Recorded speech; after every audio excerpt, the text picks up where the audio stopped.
Have you ever had that specific, slightly eerie experience Go on. where you're just, I don't know, scrolling through your morning news feed? Yeah, with your coffee. Exactly, with your coffee, and you see a headline, something about a new peace treaty, or maybe some massive international committee being formed to, stabilize the global economy. Right. Standard stuff. But you just get this prickle on the back of your neck. Ah, that sense of deja vu. Like you've seen this movie before. Exactly. But it's not because you saw it on the news last week. It feels older, like something you read in a very old, very heavy book.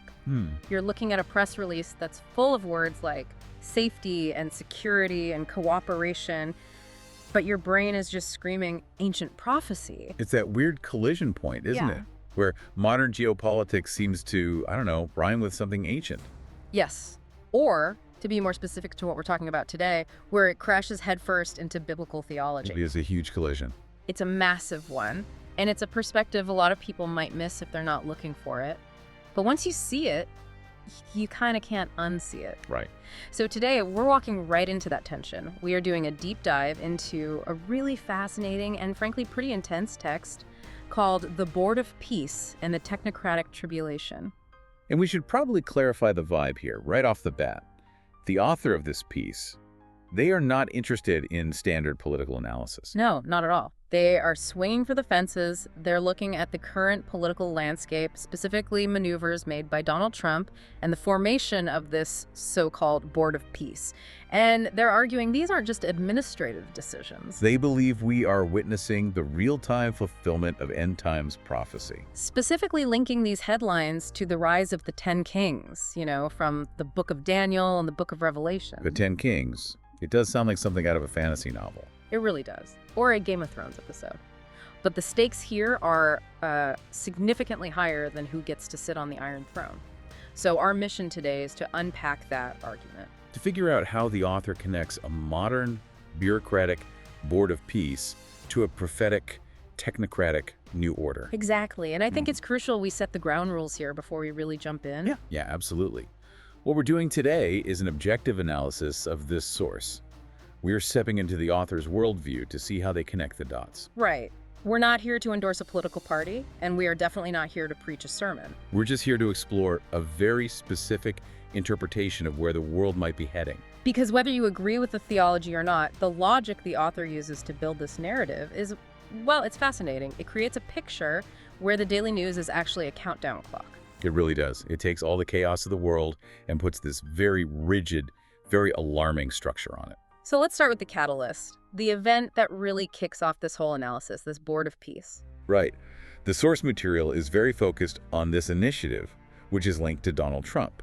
Now, if you just strip away the prophecy for a second. Yeah, just on its own. The Board of Peace. Yeah. It sounds objectively good, doesn't it? Yeah. I mean, who's going to say they're anti-peace? That's the branding genius of it, right? It sounds stabilizing. It sounds like the adults are finally entering the room to fix the whole mess. But that is exactly where the author plants the red flag. They argue that this board is a governing body made up of high-profile leaders, business moguls, technocratic experts. And the stated goal is what? Addressing international conflicts. Yep. Stopping the wars, settling the disputes. It's positioned as the ultimate solution to global instability. Which, we're living in a time of massive instability, so the appeal is obvious. It is. But here's the aha moment in the text. The author looks at this board, and they don't see diplomacy. They see consolidation. It's a complete reframing of the narrative. And it centers on this paradox that in this specific prophetic worldview, the moment you hear the words peace and safety, you shouldn't feel relieved. You'd be running for the hills. Why though? What's the logic? The logic is that you can't enforce global peace without a global mechanism of enforcement.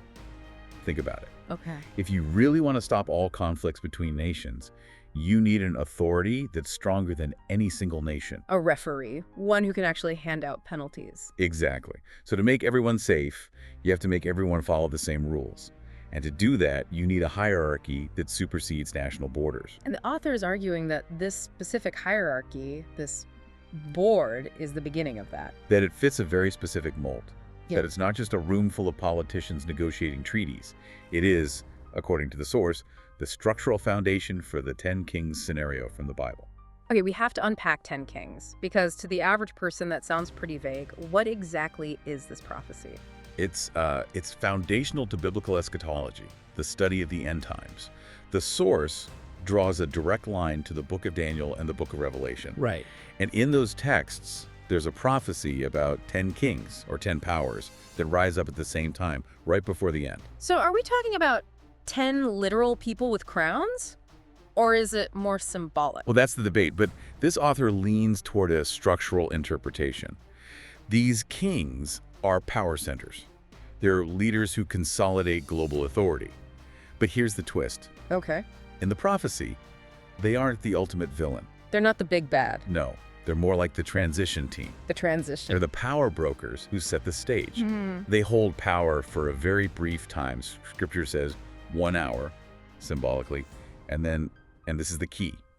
They hand that authority over to the beast. The Antichrist. Yep. So they're the scaffolding. That's a great way to put it. Yeah. They build the machine, and then they hand the keys to someone else. So the author is looking at this modern board of peace with all its influential leaders and tech giants and financial experts and saying, that's them, this is that group. Yes. They believe the board mirrors the prophecy perfectly.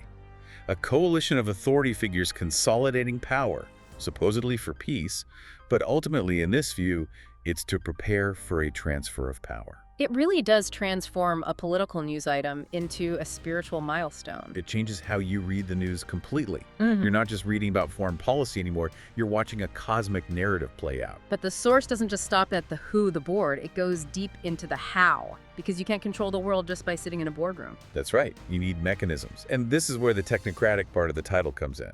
The author argues this isn't just about political alliances, it's about a technocratic new order. Technocratic. That's a buzzword that gets thrown around a lot. Usually it just means, what? Rule by experts. It does, but in this context, it's much more specific. It's not just about using technology to govern.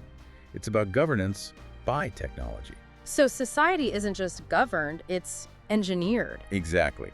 And the source gives 3 specific mechanisms or tools of control that it claims are being implemented to make this system work. Okay, let's walk through these because this is where it gets really concrete. This is where it stops being abstract theology and starts looking like our daily lives. The first tool is digital IDs. Digital identity.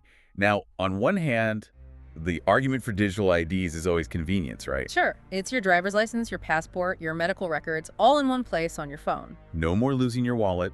It sells itself on making life easier. But the author sees a downside. A huge one. They view this through the lens of surveillance and access. A digital ID is the ultimate tracking mechanism, but more importantly, it can be switched off. It's a gatekeeper. If you don't have the ID, or maybe your ID gets flagged for some reason. Right, you attended the wrong protest, you didn't pay a fine. You effectively don't exist in the system. You can't participate. Correct. You exist only by permission. And that links directly to the second tool the text highlights, energy distribution cards. This one felt very dystopian to me. Energy distribution cards sounds like rationing. It's all about resource control. The argument is that we are moving toward a system where access to energy fuel for your car, electricity for your home, is not just a commodity you buy. It's a privilege granted by a central authority. So your smart meter isn't just reading your usage, it's deciding if you get usage. Precisely. If you have a central authority, like this board, managing the grid, they have incredible leverage over every single citizen. So if you step out of line, they don't have to send the police to your door. they just flip a switch. The lights go out, your car won't charge, you are immobile. Yeah. It turns basic survival needs into levers of control. Wow. Okay, and what was the third tool? The third one is maybe the most controversial one in current economic debates. Universal Basic Income, or UBI. Right, UBI. Usually framed as a safety net, a response to AI taking jobs, a way to eliminate poverty. A progressive humanitarian policy.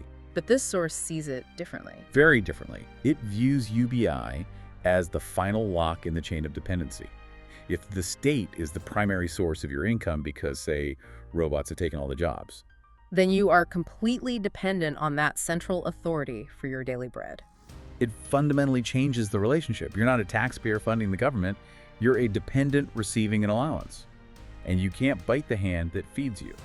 So if your digital ID is linked to your UBI and your UBI pays for your energy card, You're completely locked into the ecosystem. You can't afford to opt out. that's the technocratic new order the author is describing. It's a synthesis of all three. It's a unified elite control system. The author describes this shift from national governance to a global structure where all of this is centralized. And the argument is that the Board of Peace is the entity that will oversee this transition. That's the connection. The board provides the political cover, the peace mandate. They're smiling for the cameras while the technocratic tools provide the actual mechanism for control underneath. You've got the political face, the handshake, and then the technological body, the IDs and ration cards. And this all leads to the ultimate consequence. For the author, this isn't just about losing freedom. It leads to something much worse, the Great Tribulation. The Great Tribulation. Okay, for those who might not know, we're not just talking about a bad recession here. No.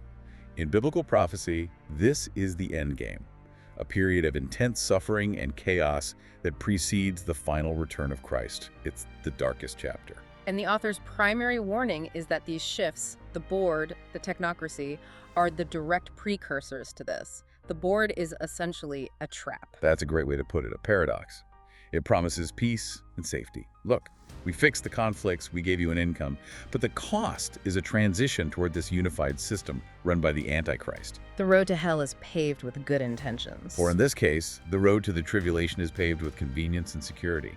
And the urgency in the text is palpable. This isn't science fiction for the author. They're saying, look at the news today. Exactly. Look at the board being formed now. That urgency implies a call to action. But it's usually something practical, right? Like, buy gold, build a bunker. Or move off the grid. Right. Does this source go there? Surprisingly, no. And this is where it pivots from political analysis to spiritual instruction. The solution offered is entirely spiritual. So no bunkers. No bunkers. The author's intent is to alert the faithful. The instruction is to recognize these developments as spiritual milestones. Spiritual milestones. That's an interesting phrase. It's looking at a headline and seeing it not as news, but as a marker on a very old timeline. Exactly. To look past the political theater, the idea is you can't vote your way out of prophecy. You need to see the spiritual reality behind it. And once you see that reality, what's the remedy? The source urges a renewed focus on two things: the message of the Christian gospel and God's holy Bible. Back to the basics. Back to the foundation. The author's view is that the world is approaching a final crisis where political solutions are just going to fail. If this is all destined to happen, Then stopping it politically isn't an option. right, it's a message of detachment in a way. Detaching from political hope and anchoring in spiritual hope. It shifts the focus from how do I save the world to how do I save my soul. That is a fascinating, if very sobering perspective. It completely recontextualizes how someone with this worldview consumes the news. Every summit, every new tech rollout, it all becomes a signal. It turns chaos into a plan. And I think that's part of the appeal. It makes a scary world feel structured.